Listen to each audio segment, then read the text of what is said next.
Senhoras e senhores, sejam muito bem-vindos a mais um Pensamentos, Pitacos e Poesia. Hoje eu recebo um amigo, sócio, ex-colega de profissão e atual colega de profissão, que é o Jailton Lopes. Ele é advogado, foi juiz de direito no TJDFT comigo, é professor, autor de obras, fundador ou cofundador do DPA, que é o Direito Processual Aplicado, e ele ensina tanto pessoas que desejam prestar concurso público, processo civil, ele ensina, quanto pessoas que querem advogar, advogados a advogarem. E, portanto, ele ensina o direito processual aplicado. A pergunta que eu farei para ele no dia de hoje é: e aí? Prestar concurso ou advogar? Jailton, seja muito bem-vindo. Obrigado por estar aqui. Muito obrigado, meu amigo Sam. Para mim é uma alegria muito grande estar aqui com você nesse espaço maravilhoso e principalmente para poder falar com os nossos telespectadores e ouvintes sobre uma questão que muitas vezes chega até a pessoa e gera uma certa dúvida, uma certa angústia. Afinal de contas, será que vale a pena ainda fazer concurso público? É melhor empreender na vida ou na advocacia? E vamos tentar desmistificar um pouco alguns pontos aqui, e eu acho que as pessoas vão gostar, e para mim é uma alegria muito grande. Vamos nessa. Jailton, a pessoa quando ela entra na faculdade de Direito, qual que é o cenário que ela tem diante dela ali? Olha, eu digo que são múltiplos cenários, porque eu acho também que vai muito também da história de vida daquela pessoa. Um acadêmico que vem de uma família de advogados, que está acostumado em ver o pai e a mãe trabalhando na advocacia, talvez tenha apenas aquele referencial e talvez queira a advocacia e não pense em um concurso público, porque já dentro de casa ele ouve muito sobre a advocacia e ele já olha para o seu futuro se imaginando na advocacia. Diferente de uma outra pessoa que no meu caso, por exemplo, na minha família não tinha ninguém na advocacia e nem no serviço público. Então, eu entrei na faculdade, já tive o primeiro contato com professores juízes e já olhei para aquela profissão como algo interessante no futuro. Então, acho que há múltiplos cenários. Hoje, de uma forma geral, eu vejo que as pessoas buscam um concurso público, principalmente uma questão de estabilidade financeira. Tá. Então a pessoa entrou na faculdade e ela tem múltiplos caminhos, mas eles começam a partir de uma bifurcação. Eu vou para a iniciativa privada, advogar, ou eu vou prestar concurso público. Como é que você toma essa decisão? É uma decisão difícil. E qual é a melhor decisão? Você que fez os dois caminhos. Também é uma decisão difícil e também é difícil falar, mas vamos lá. Eu posso falar por mim, né? Eu entrei na faculdade e logo no primeiro momento eu já vi o serviço público como uma mudança na minha vida.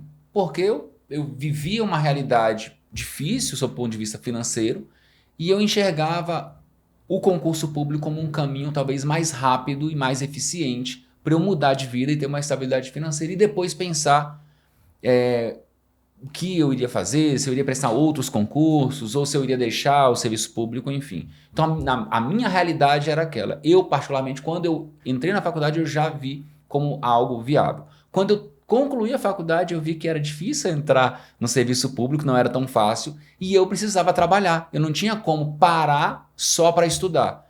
Então eu fui para a iniciativa privada e fui advogar.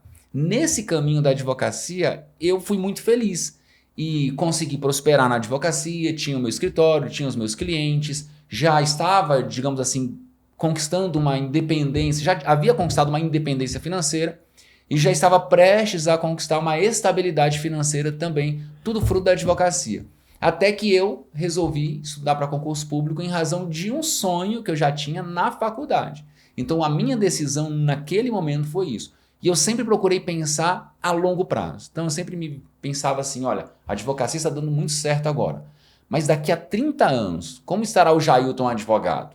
Então, dadas algumas incertezas da vida, eu optei pelo concurso público, especialmente o concurso da magistratura. Então, acho que de certa forma, durante esse percurso, durante esse nosso caminho, muitos fatores vão influenciando. No meu caso, comecei com uma questão financeira e de inspiração também em relação a alguns professores, e isso me fez optar no início pela magistratura, só que eu abandonei um pouco essa minha visão quando eu comecei a advogar e vi que era viável também dentro da iniciativa privada você ter ali, conquistar vários objetivos.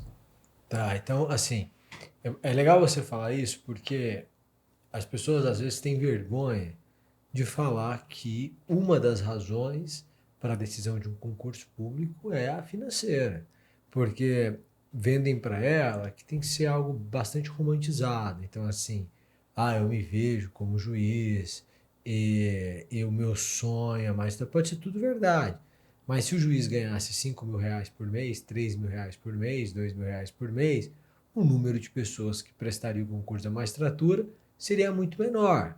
Então, uma razão é a de ordem financeira.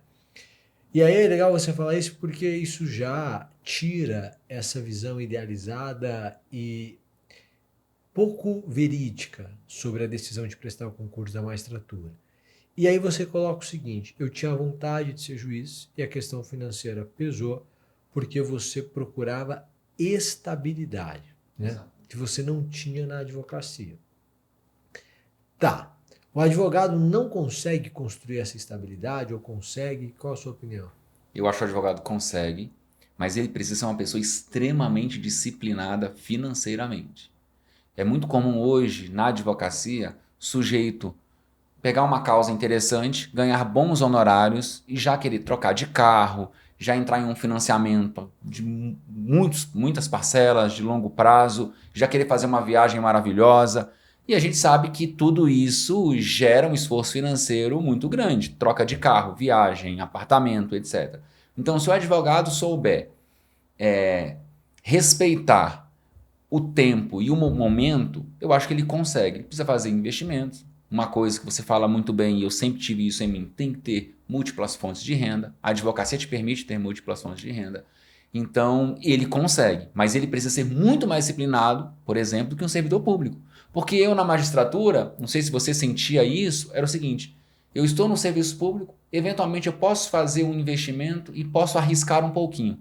Porque se tudo der errado, eu vou ter o meu salário todo mês caindo na minha conta. O advogado já não pode arriscar tanto, né? E isso serve para tudo no serviço. Por exemplo, quando a gente fundou o CPIURES, o CPIURES está ali, o curso e tal. Cara, tá, a gente está batalhando, está fazendo um curso. Mas você tem a segurança do serviço público. Quer dizer, se o curso não der certo, você é juiz. O senhor é mais criativo, se não der certo, você é juiz. E até mesmo investimento, como se fosse, o cara vai comprar ações, ele pode perder o dinheiro. Mas ele tem a segurança de que o suficiente para um bom padrão de vida, ele vai ter. E aí, isso dá até leveza para empreender, sabia? Dá muita leveza muito e mais fácil. eu também experimentei isso, né? Sim, Quando sim. eu fundei o DPA com a minha esposa, eu ainda era juiz e isso me dava uma certa tranquilidade e eu ficava em uma dupla zona de conforto, digamos assim. O conforto da magistratura e o conforto dentro da empresa, no sentido de que, olha, se de fato as coisas não forem muito bem aqui, eu posso encerrar essa atividade e ainda terei ali um salário maravilhoso que vai me permitir ter uma vida digna e muito boa, né? Então, o serviço público ele gera isso. E a advocacia não, a advocacia é iniciativa privada, é empreendedorismo mesmo. Mas você sabe que existe um ponto do serviço público que eu acho que é muito nocivo, que é essa autorização para uma ignorância financeira, uma falta de educação financeira. Porque como eu sei que eu vou ganhar, sei lá, R$ 30.000 todo mês, eu passo a usar os R$ 30.000 para minha despesa ordinária. Então, eu vou viajar, eventualmente, mas o carro é X, a parcela do apartamento é Y e tal. E o sujeito, em regra, não tem uma preocupação em construção de patrimônio. Por quê? Porque ele tem um salário garantido. É muito difícil do cara sair, né? Muito, muito. Ele tem que fazer uma coisa muito errada para ser aposentado compulsoriamente. Então é muito difícil o sujeito sair. Aí, o sujeito não pensa que o tempo vai passar e o salário dele provavelmente não será corrigido de acordo com a inflação, o que vai significar uma redução do padrão de vida dele com o passar do tempo. E depois disso, como ele já não consegue poupar mais nada, é muito difícil a construção de um patrimônio e de uma outra fonte de renda. Porque eu sempre fui defensor de múltiplas fontes de renda e às vezes a pessoa associa a múltiplas fontes de renda só ministrar. Ah, o cara é juiz e é professor. É, mais ou menos. Um juiz pode ser sócio cotista, um juiz pode investir em ações, um juiz pode investir em imóveis, um juiz pode aplicar o dinheiro dele em renda fixa. E tudo isso é uma fonte de renda. Então, ele dá aula, ele tem ações, ele investe em imóveis, ele tem um dinheiro aplicado em renda fixa. Ou seja, ele tem múltiplas fontes de renda. E a maioria dos servidores públicos acaba não tendo por uma falta de educação financeira. Tá, o advogado tem que empreender, essa é a verdade. Essa é a verdade. E você hoje, né, a gente vê isso na pele. Como é que funciona esse empreendedorismo? Vamos lá, só um ponto que eu acho importante. Tem um amigo em comum, juiz, e logo quando eu entrei na magistratura, eu entrei logo depois de você, inclusive, e eu via esse colega viajando muito, comprando carros maravilhosos. Então o cara tinha um carro lá de 300, 400 mil reais, academia mais cara da cidade, morava de aluguel. E eu pensava, caramba, mas como assim? Queria ganhar tanto quanto ele. Eu queria ganhar tanto quanto ele. E o pior é o seguinte, o salário dele dava para pagar tudo isso. É claro. Só que certamente, no final do mês, ele chegava assim no limite do cheque especial, muito provavelmente. E aí uma vez, conversando com essa pessoa, ela me disse exatamente isso. Falou assim, olha, cara, eu ganho, sei lá, na época, ganho 28 mil reais, 25, 26 mil reais, né? Líquido, né, que sobrava para ele. Então, cara, só se eu fizer uma bobagem muito grande para eu sair. E eu sei que eu não vou fazer, porque eu sou correto. Então tá tudo certo.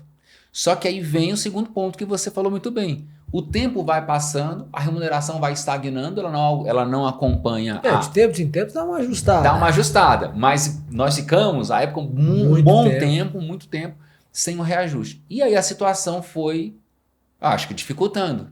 O sujeito às vezes não pensa que ele pode construir uma família mais à frente, vai ter filho, vai se casar. E aí depois começou a se desfazer de tudo isso. E aí quando o pessoal perguntou, não, porque eu preciso comprar um apartamento, já tem 10 anos aqui, não comprei nada, não tenho nada. Então eu acho que isso diz muito também, né? Você, de alguma forma, pensar na sua profissão e nos frutos que aquela profissão te rende, e se você tiver outras fontes de renda também, ou novos frutos, para que você tenha, de certa forma, um patrimônio. Eu sei que há muitas pessoas que acham que imobilizar não é a melhor saída, mas o fato é que ela tem que ter alguma outra fonte para ajudá-la, né? E isso me tocou muito, porque eu vi que, de fato, não dá para pensar só naquilo que você ganha, ainda que você tenha uma certeza absoluta que você vai ganhar aquele salário para sempre, pro resto da sua vida, em algum momento você vai ter alguma oscilação que isso pode impactar, né? Então eu acho que é por aí em relação ao serviço público. Já na advocacia é de fato empreender. O que eu tenho feito? Um amigo nosso em comum também me falou o seguinte: eu desde muito cedo procurei sempre investir o meu dinheiro, sempre procurei usar uma pequena parte do meu salário como juiz para as despesas, para a viagem, para a minha vida. Então eu nunca fui a pessoa que ganhava lá 26 mil reais e gastava os 26 no mês. Então pegava uma pequena parte que não é aquilo que você acha, que você diz para todo mundo que eu gasto, era mais. 90% do que ele ganha. Então eu sempre fiz isso. E aí quando eu saí do TJ, eu conversando com um amigo, eu falei o seguinte, cara, mas graças a Deus, eu já estou numa situação, digamos assim, confortável, não é uma situação maravilhosa, eu tenho que trabalhar, continuar trabalhando, obviamente, mas pelo menos o salário que eu ganhava no TJ, eu já consegui compensar com outras fontes de renda. E aí ele me falou o seguinte, mas você tem que pensar que você não está trocando o salário de juiz pelas fontes de renda que você tem, porque você já tinha essas fontes de renda enquanto você era juiz. Na verdade, você está perdendo dinheiro agora. E isso eu pensei, caramba, é verdade. Então, eu penso na minha advocacia da seguinte forma, eu tenho que ganhar na advocacia o que o tribunal me pagava. É claro que a advocacia tem altos e baixos. Então, pode ser que eu fique lá 3, 4, 6 meses sem ganhar aquilo que o TJ me pagava. Mas daqui a um ano pode ser que eu ganhe 50 vezes mais do que o TJ. Então, a advocacia tem isso. Então, eu tenho procurado empreender nesse sentido. E o empreender na advocacia é fazer com que as pessoas saibam que você é um profissional que tem autoridade em uma área. E aí nós temos hoje internet, redes sociais, todo o networking que nós temos que construir para a nossa advocacia. Então eu tenho feito isso para que de fato eu me consolide também na advocacia para além de outras atividades que eu atualmente exerço. Então, tá. Você pode empreender, você pode prestar concurso público ou você pode advogar. E advogar é empreender. Considerando essa última afirmação, dá para a gente dizer que existe um perfil de pessoa. Então, há pessoas que seriam melhores no serviço público do que advogando, e há pessoas que seriam melhores advogando do que no serviço público. Eu já me fiz essa pergunta e a conclusão que eu cheguei foi a seguinte: depende do momento da pessoa. Por quê? Porque eu, quando resolvi prestar concurso público, eu resolvi também pelo fator financeiro. Eu estava crescendo na advocacia, mas nem o que eu ganhava nos comparava a um salário de um juiz à época, obviamente. Então, o fator financeiro pesou? Pesou. A vocação pesou? Pesou, que eu sempre me senti vocacionado. Quando eu pensava em concurso público, eu pensava na magistratura. Tanto que fiz concurso do Ministério Público, passei e optei pela magistratura. Naquele momento, a minha realidade era aquela. Era uma mudança assim, drástica de vida, para melhor. Após eu ser aprovado e passar a exercer a judicatura, eu comecei a ver o mundo de uma forma diferente. Eu tive novas oportunidades, que a magistratura me deu também, e isso passou a me fazer olhar o mundo de uma forma diferente e olhar a advocacia também de uma forma diferente. Eu não me imaginava, no início da magistratura, empreendendo. Então eu pensava, eu vou ser um juiz, vou para o tribunal fazer meu trabalho, voltar para casa, vou ter minha estabilidade, vou ter minha família, está maravilhoso, é muito mais do que eu pedi para Deus.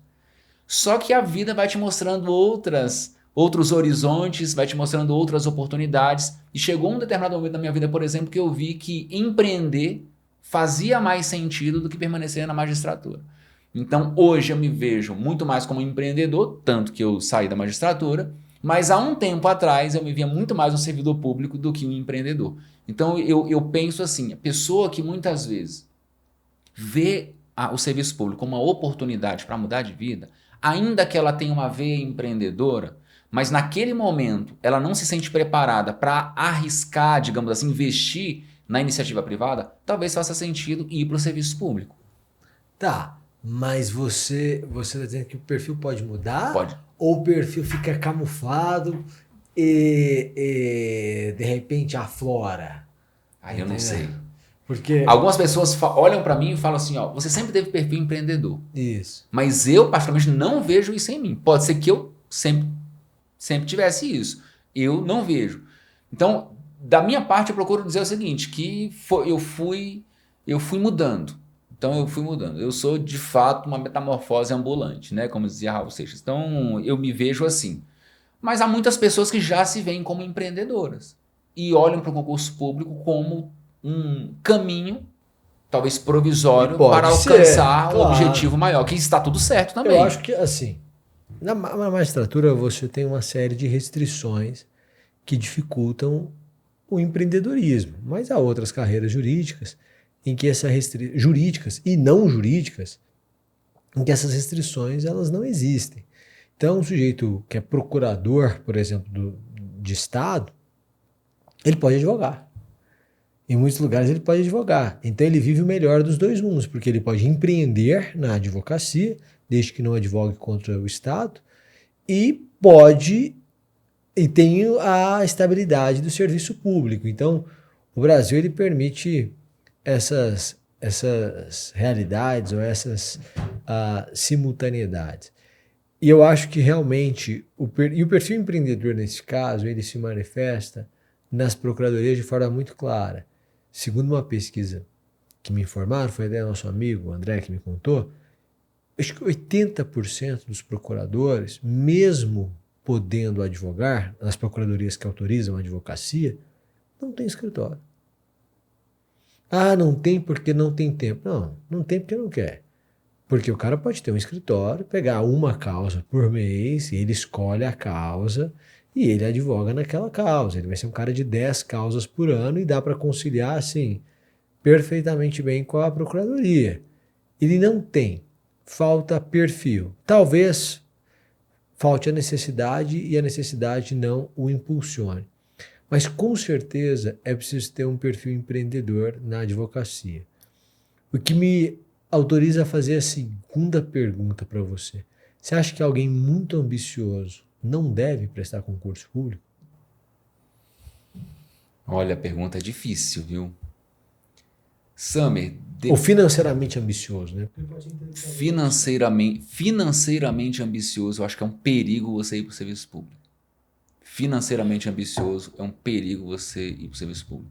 Porque há diversos tipos de ambição, né? Então o sujeito tem uma ambição de ter um poder cada vez maior, então ele pode encontrar no serviço público uma forma de ter um network com quem está no serviço público, com quem está ocupando cargos de Ele poder. pode manifestar toda a sua sociopatia. Para crescer lá, e essa é a ambição que lhe move, que pode não ser financeira, e nós sabemos que em muitos casos não é financeiro. Agora, se o sujeito é muito ambicioso financeiramente e o dinheiro é o que move essa pessoa, o serviço público não é para ela. Eu, assim, definitivamente. Sim. Ou pode ser se for uma fase da vida. Aí pode dizer, ó, vou passar no concurso ali, que ganha 10 mil, eu tenho vontade de ter franquias, eu vou gastar 5 mil, eu não tenho nada, eu vou colocar meu padrão de vida com 5 mil, eu vou juntar 60 mil, 70 mil por ano, e aí com férias e tal, e aí eu vou ficar lá 5 anos, aí quando eu tiver 400 mil, eu vou abrir minha primeira loja, minha primeira franquia, segunda franquia, e aí depois de 10 anos, quando eu tiver 3 franquias, estiver ganhando 60, 80 mil reais nas franquias, aí eu vou sair do serviço público e acho que aí pode ser. Mas assim, eu não consigo ver um empreendedor que pensa, eu vou trabalhar em um segmento, vou montar uma franquia, abrir uma franquia aqui, eu vou criar uma empresa. Eu não vejo essa pessoa pensando no dinheiro. Porque geralmente o empreendedor mesmo, ele não pensa no dinheiro. Ele pensa na transformação, ele pensa naquilo que ele vai produzir, que ele vai fazer. E o dinheiro vem muito naturalmente como uma consequência desse trabalho e desse ideal que ele tem. É claro que todo mundo pensa, em maior ou menor grau, no dinheiro. Mas a pessoa que pensa só no dinheiro, que só olha o dinheiro na frente dela, falo, o serviço público não é para você. Agora, você tem uma veia empreendedora. O concurso vai te dar uma certa estabilidade, você vai poder criar novas fontes e construir novas fontes de renda. E pensando num ideal, num projeto de vida para sua família, mas não como dinheiro, como algo muito na sua frente para você agarrá-lo. Aí sim, é uma ambição, digamos assim, muito saudável, né? Você vai construir algo, monta uma empresa e depois sua empresa cresce. Você está pensando na empresa no crescimento, você nem está pensando no faturamento. Faturamento ele é importante para você medir se a sua empresa está crescendo bem ou não, mas eu vejo que os empreendedores mesmo, assim, eles não pensam tanto nesse dinheiro, sabe? Então por isso que eu digo que se a ambição da pessoa for exclusivamente em relação ao dinheiro, a ganhar cada vez mais, eu acho o serviço público um pouco perigoso para ela. Ou ela, um perigo para o serviço público. Isso é verdade. Isso é verdade. Ó, deixa eu te dizer uma coisa, deixa eu te perguntar uma coisa. O serviço público é um perigo para essa pessoa. O serviço público é um perigo para qualquer pessoa que também tenha essa pretensão de poder. Pessoas muito ambiciosas podem sofrer um desapontamento no serviço público e então ver os seus valores postos em xeque, porque para conseguir mais dinheiro pode ser que ela se submeta a um ato ilícito ou pode ser que em algum momento ela tenha que sair. Se sair, tudo bem, faz parte do jogo. Agora, todo mundo é romântica a ideia do empreendedor. Então, assim, eu sou empreendedor. Então, o sujeito ele faz o Brasil, né? Mais ou menos isso, mais né? ou menos isso. O Brasil é feito pelos empreendedores, tá? É bonito, né? Eu não estou dizendo que não seja verdade em alguma medida.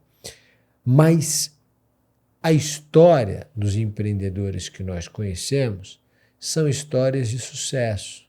Porque eu nunca vi um podcast chamado Do Topo ao Zero. Eu já vi do zero ao topo, mas do topo ao zero não existe.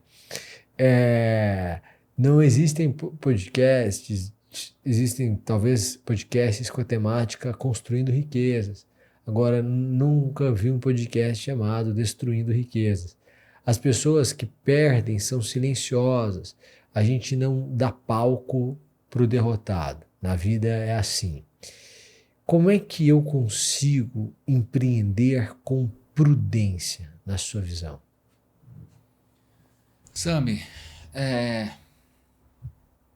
eu acho assim que a primeira coisa é não agir por impulso, estudar o mercado muda constantemente, enxergar as oportunidades do mercado. Exemplo, há 10 anos, ninguém falava em podcast, poucas pessoas falavam assim, em infoprodutos, da forma como a gente vê hoje, lançamento de produtos físicos, produtos digitais, etc. Então, as pessoas que estavam atentas a essa mudança, elas viram uma forma também de empreender e para muitas pessoas deu muito certo. Mas eu acho que isso passa por um olhar atento. Vejo também, e você falou muito bem, sobre é uma derrota silenciosa mesmo, assim como no concurso público, há mais, entre aspas, derrotados que vencedores, porque as pessoas entrevistam quem foi aprovado em concurso público, não quem foi reprovado e desistiu. Você que está há 10 anos sem passar, me conta. Exatamente, não acontece. E em relação ao empreendedorismo, da mesma forma. Eu acho que para empreender, por mais que a pessoa pense grande, eu acho que ela tem que ter os pés no chão, começar pequeno. E o crescimento ele tem que ser sempre devagar. Você não pode, a gente conhece várias pessoas, várias empresas assim, o sujeito montou uma empresa, primeiro faturamento considerável, substancial, a pessoa multiplicou o número de colaboradores, mudou a sede e fez uma obra maravilhosa, só que ela não consegue se sustentar por 6 meses se tudo der errado.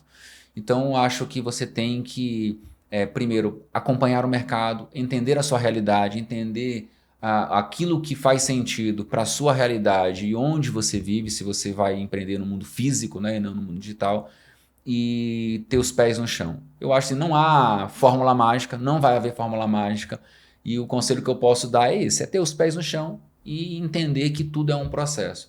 E uma coisa que eu aprendi muito cedo foi, desde a advocacia, e aqui é interessante, porque assim, durante uma fase da minha vida, eu olhava só para o dinheiro. Eu saí da faculdade, precisando de advogado, precisando trabalhar, mas eu só enxergava o dinheiro na minha frente. Ou seja, eu pensava, caramba, eu preciso ganhar dinheiro porque eu quero comprar um carro, eu quero viajar tal, e não tinha. Quando eu parei de olhar para o dinheiro, para olhar para o trabalho, impressionante, assim, em um ano, tudo mudou. Em um ano, assim, mudou assim, da água para o vinho. Eu tenho isso muito comigo e tudo que eu me proponho a fazer não pensando no dinheiro. Às vezes surge uma oportunidade muito interessante, até financeiramente, mas o dinheiro é a última coisa que eu paro assim para olhar e prestar e fazer conta. Nossa, se eu ganhar isso, vou fazer isso. Zero. Então, olha para qual é o desafio, qual é o trabalho? É esse? Eu vou trabalhar. O dinheiro vai vir como consequência. Eu acho que o empreendedorismo é muito isso. Você pensar no projeto, na transformação que você quer ter para a sua vida e na vida das outras pessoas, e o dinheiro vai ser consequência. O Morgan Housel fala sobre a ilusão do fim da história. A gente acha que a gente não vai mudar daqui para frente. Então você pensa o seguinte, olha, quando eu tinha 22, 25 anos, tinha acabado de me formar, eu tinha uma visão.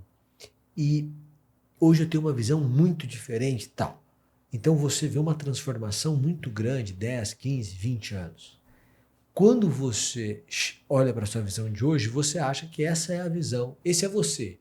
Você se tornou exatamente quem você nasceu para ser. A gente tem essa ilusão do fim da história.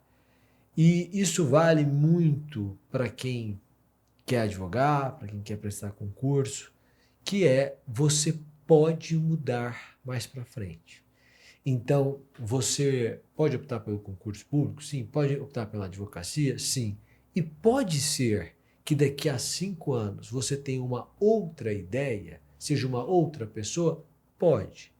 Sendo uma outra pessoa, eu acho que prudência é planejamento. eu olho e falo assim, não, agora eu decidi que eu vou advogar. Eu sou um servidor público. Tudo bem. Então, essa minha transição da estabilidade para instabilidade, ela precisa ser permeada por prudência. Quantos salários eu preciso ter poupado? 6 meses, 1 ano, 2 anos de salário, que é o tempo para eu conseguir me adequar. Onde eu vou trabalhar como advogado? Eu vou trabalhar no escritório X. Você conversou com 2, 3 advogados, amigos advogados, falando sobre a sua pretensão, pediu conselhos a eles? Por quê? Porque onde há conselhos de Salomão, a sabedoria, na multidão de conselhos, a sabedoria. Conversou com eles? Ok. Aí você prepara uma transição mais suave. Da mesma forma, o sujeito que está advogando e decide prestar concurso, ou que está na iniciativa privada e decide prestar concurso.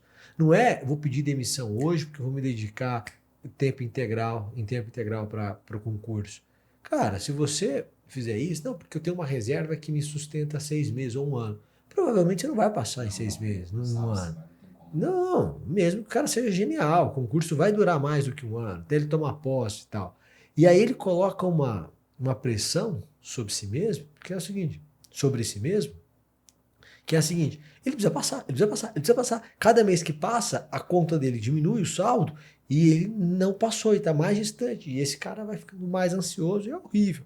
Agora, se eu consigo conciliar o meu trabalho e a iniciativa privada, ainda que sem ser um cargo de chefia, de direção, um cargo com menores responsabilidades, que vai demandar de mim aquele cargo, tão somente a carga horária prevista, e depois eu consigo estudar, se isso me mantiver, eu já fico mais tranquilo para estudar. Eu prefiro isso e ficar 2, 3 anos estudando, a fazer uma aposta de que eu vou passar em 1 ano e, portanto, eu vou pedir demissão.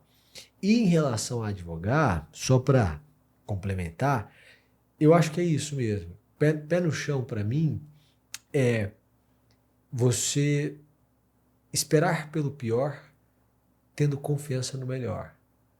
É mais ou menos assim. Provavelmente, o que você ganha no escritório quando você começa a advogar, primeiros 5 anos. Então, 5 anos depois você dá aquela decolada. O que você ganha com 5 anos de advocacia, muito provavelmente, é menos do que aquilo que você ganhará com 10. Mas é muito provavelmente, não é certamente. Pode ser que você tenha alcançado o seu ápice com 5 anos e que com 10 você não consiga ganhar o que você ganha com 5. Então, eu confio que vai ser o melhor, eu espero pelo melhor, sim, mas eu me preparo para o pior. O que significa dizer que eu vou considerar como se eu fosse ganhar isso ou menos do que isso, de maneira que o meu padrão de vida, tudo, eu vou segurar. E, como você disse, advogar é empreender. Empreender é empresa. Empresa tem que ter custo baixo. Por quê? Porque o faturamento é uma métrica, mas não é a melhor métrica. A melhor métrica é lucro. E lucro você não sabe porque ninguém conta. Alguém diz assim, fulano de tal faturou 50 milhões de reais naquele ano. Tá, mas quanto é que ele pôs no bolso? Porque se a margem dele for 10%, ele colocou 5 milhões. Tem gente que está faturando 10 e tem uma margem de 50% e está colocando 5 no bolso também. Então eu posso ter uma empresa que fatura 5 vezes mais e que dá um lucro idêntico a uma empresa que fatura 5 vezes menos.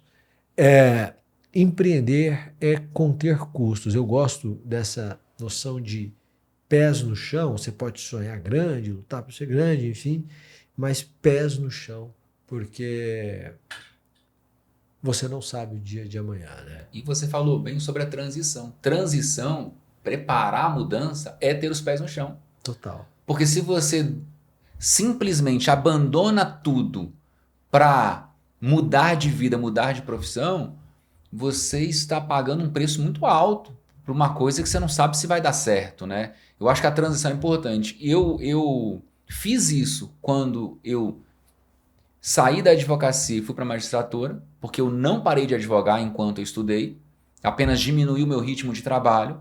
Então eu trabalhava meio período. E aí eu pensei o seguinte, geralmente o que as pessoas fazem, os advogados que querem estudar para concurso público?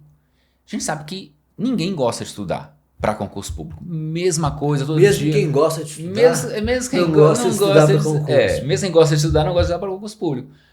E aí, geralmente o que acontece? Tudo distrai a pessoa. Então tudo é urgente, tudo distrai. E eu tiro isso porque eu convivi com vários amigos advogados que na minha época estavam estudando para concurso também. Só que saiu uma publicação para o advogado e aí ele, não, isso aqui é urgente, eu tenho que parar para fazer essa petição. Meu amigo, você tem 15 dias para se manifestar. Você acha, será que nesses 15 dias você não consegue tirar ali 40 minutos, 30 minutos para ir montando a sua petição e sem perder o seu tempo de estudo? Então, o que eu pensei? Eu pensei assim, olha, eu vou diminuir o meu ritmo da advocacia, vou trabalhar meio período na advocacia e não há nada que eu não consiga deixar para outro dia. Porque prazo eu não deixo para o último dia. Então, não importa o que surgir no escritório. Se surgir no final do meu expediente, vai ficar para o outro dia. Chegava em casa, almoçava, já ia estudar. Trabalhava de manhã no escritório e à tarde eu ia estudar. E fiz isso durante 3 anos e 3 meses até ser nomeado juiz da JFT.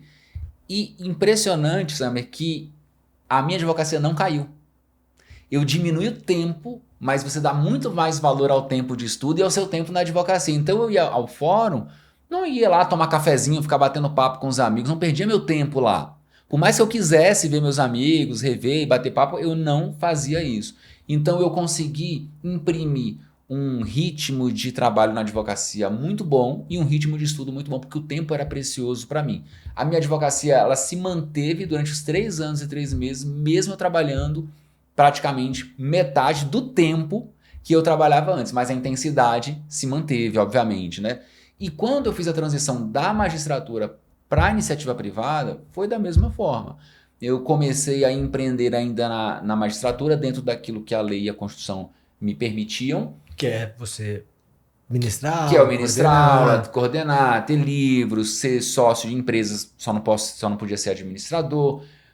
E tudo que eu ganhava para além da magistratura, eu investia.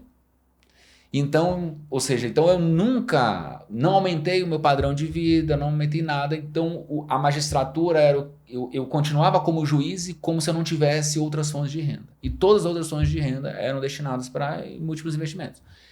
E aí eu já comecei a não mais me ver como juiz, quando eu parava e pensava assim, o Jailton daqui a 20 anos, eu não via mais o Jailton como juiz. Então eu já comecei a pensar, talvez em algum momento eu tenha que fazer uma decisão que é, de fato, ficar só na magistratura e abandonar tudo porque é cansativo, você tem várias outras atividades, ou então migrar para a iniciativa privada. Então eu me preparei também, tendo assim com os pés no chão de fato, para que essa mudança não acarretasse nenhuma insegurança maior, ansiedade maior e fosse a menos, digamos assim, traumática possível, a mais confortável. E acho que foi isso que eu fiz e eu acho que isso serve para qualquer área da vida, ter os pés no chão e pensar que em um ano tudo pode mudar, né? Então, em maio do ano passado, né, estamos gravando esse podcast aqui no mês de maio, então em maio do ano passado eu era um juiz que nesse momento eu deveria estar lá despachando algum processo, fazendo uma audiência, e eu não fazia ideia de como seria a minha vida no ano depois, né? Então, é isso. Isso é uma loucura, né? Você estava falando sobre eu passei a advogar meio período e minha advocacia não caiu porque eu passei a prezar pelo tempo que eu tinha, né?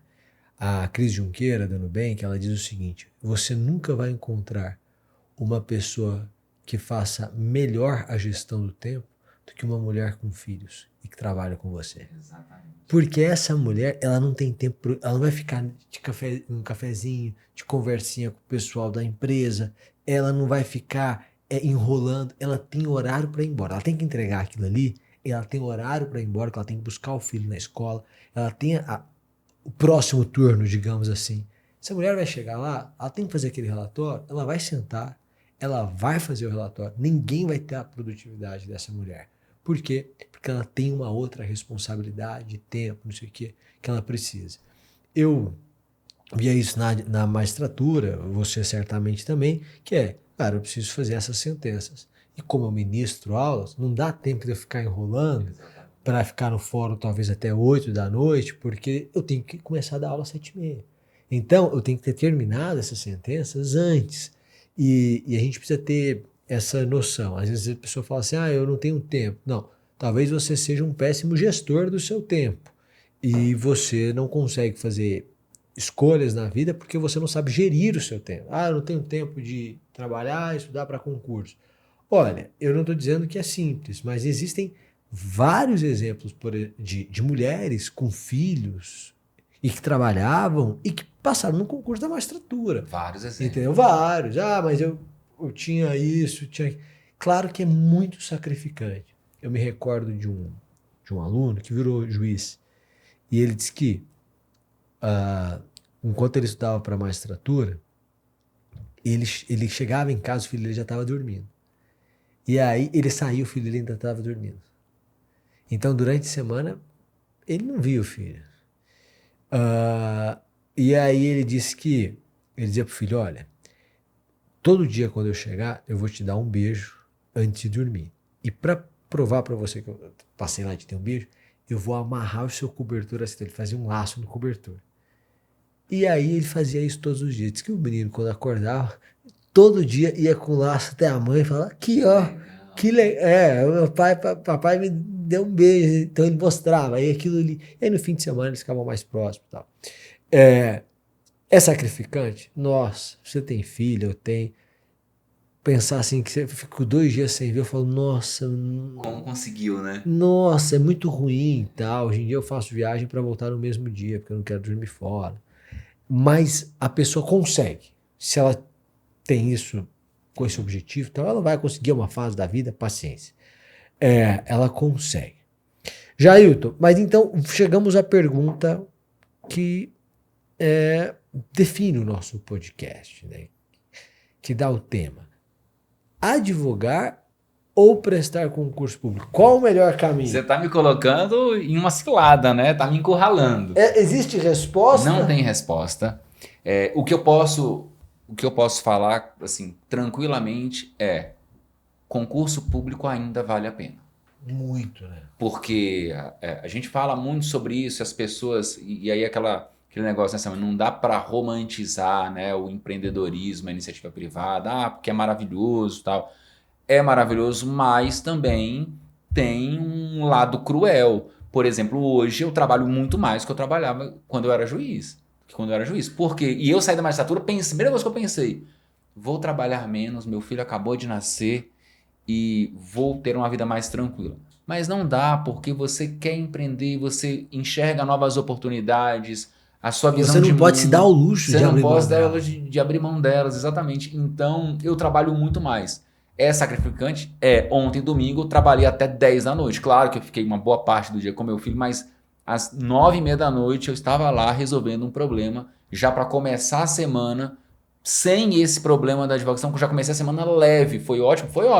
Mas eu paguei um preço também. Então, o que eu posso dizer é, concurso público no Brasil ainda vale a pena e eu, talvez, pelos próximos 100 anos, continuará valendo a pena. Perfeito. Pelo que a gente enxerga de Brasil, do perfil do nosso povo e das instituições, concurso público ainda vai valer a pena. E se você compara o concurso público com a iniciativa privada, dentro da realidade das pessoas, né? Então você imagina um sujeito que mora no interior, que lá tem a prefeitura, tem o fórum e tem a igreja, os 3, digamos assim, prédios assim da cidade que movimentam a cidade. É a igreja, a prefeitura e é o fórum, basicamente. Porque é o padre, o prefeito e o juiz. Você olha para aquele sujeito que está lá e para ele montar uma farmácia, montar um restaurante, uma lanchonete, exige um esforço financeiro muito grande. Então aquele sujeito olha e pensa, e ele trabalha lá de carteira assinada, ganha um salário mínimo por mês. Ele pensa, poxa, mas a cada 3 anos vem um concurso para a polícia militar. Sempre tem muitas vagas. A cada 5 anos vem um concurso do INSS com muitas vagas. A gente está falando de um sujeito que ganha um salário mínimo por mês e pode ser que em um belo dia o patrão dele olhe para ele e diga, pode ir embora. Então é um sujeito que com um salário de R$5.000 por mês já mudou completamente a vida dele. O custo de vida da cidade é menor. Esse sujeito depois financia um terreninho ali, compra, faz uma kitnetzinha para alugar, ou depois ele faz uma sociedade com o irmão, monta uma farmácia pequena, essa farmácia dela já nasce uma outra farmácia. Então, ainda vale a pena porque você tem essa estabilidade, você consegue arriscar um pouquinho mais. Então, ainda vale a pena e eu acho que valerá a pena pelo menos pelos próximos 100 anos, sem dúvida nenhuma. Perfeito, concordo com você. E só quero fazer um destaque. Os dois caminhos são muito difíceis. Não adianta o sujeito achar, falar, não, então eu vou para o concurso que é garantido, não sei o quê. Meu amigo, garantido depois que você passa. Até você passar, não tem nada garantido. Você vai ter que estudar e vamos ver o que dá. E o segundo na advocacia, no concurso, você começa a estudar para ganhar dinheiro depois de 5 anos. Na advocacia, você pode começar a ganhar dinheiro no dia 1, mas vai ser muito menos do que você ganharia se você estivesse no concurso público. E realmente você vai começar a ganhar mais dinheiro depois de 5 anos, talvez. De maneira que os dois caminhos são difíceis, você precisa definir qual você vai tomar. Jailton, gostaria que você, a gente está chegando ao final, que você dissesse as suas redes para as pessoas te seguirem e tal. Beleza, eu tenho meu principal perfil é o Instagram, é o prof.jailtonlopes, Jailton com Y, Jaylton, @prof.jailtonlopes. Lá eu falo sobre direito, né? Eu fui juiz, sou advogado, então eu falo sobre direito de família. Para você que está passando aí por um litígio familiar, alguma questão, tem dicas maravilhosas, você vai lá e já vai saber o que você vai ter que fazer. Então, direito das famílias, direito sucessório, processo civil, direito imobiliário. Então, é um perfil dedicado à área jurídica e é o que me move. Eu amo falar sobre direito e amo falar para advogados e lecionar. Então, quem quiser me acompanhar lá nas redes, só dar um pulinho lá e conferir as dicas. Jailton, muitíssimo obrigado pela sua presença, viu? Pessoal, então eu quero agradecer a presença de você que ficou aqui, que assistiu a este podcast e mande para alguém. Você que não me segue ainda no Instagram é @SummerAge, no YouTube SummerAge. Me siga, inscreva-se no nosso canal e muitíssimo obrigado pela sua presença. Até o próximo Pensamentos, Pitacos e Poesias. Tchau, tchau.